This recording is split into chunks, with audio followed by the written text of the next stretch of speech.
make its interest rate decision today. Nobody expects them to cut rates today. Everybody thinks they're going to leave them unchanged. The chief executive of Zoria, that's James Fishback. James, you say Powell is disconnected from reality and that confidence in the Fed is crumbling.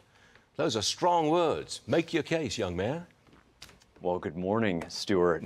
It turns out that Jerome Powell is simply the Anthony Fauci of economics. Whoa. Wrong, smug, and completely unaccountable. He's wrong, Stuart, because just last month he told us in his official projections that GDP was going to come in at 1.4%. It came in at 3%, more than double his expectations. President Trump is winning on that front. Second, he's smug because despite every conceivable data point, despite the fact that under President Trump, inflation is coming at 1.8% annualized, not at, but below the Fed's target, he's all but certain to keep interest rates near 20-year highs today.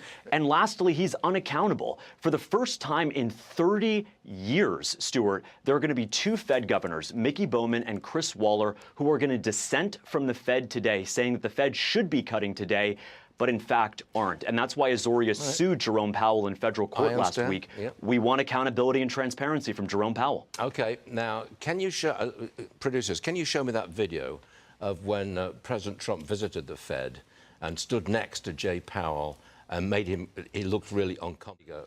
No, that's not the bit I mean. Where they're standing next to each other and Trump's lecturing him about lowering rates and poor Powell is just...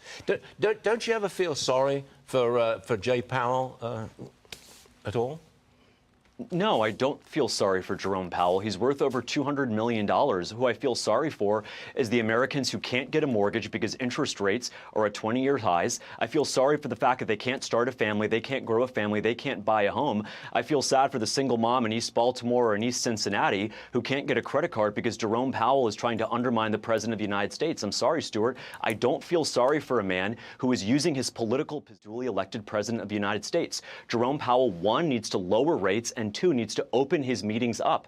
Our founding father, Stuart, would be appalled to learn that a secret group of bankers is meeting behind closed doors, and we have no idea what they're actually doing in their deliberations.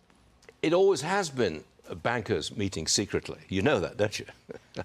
Of course I know that, and that's why the Federal Reserve has made mistake after mistake for the past 50 years. Just because something has always happened doesn't justify why it should continue. The truth is that every mistake the Fed has made, from the dot-com bubble to the housing bubble to being too late to respond to the rising inflation under Joe Biden, that all tracks back to a lack of transparency, Stuart. That's the truth. James Fishback, I just hope I never cross you, because I'd be discouraged from that.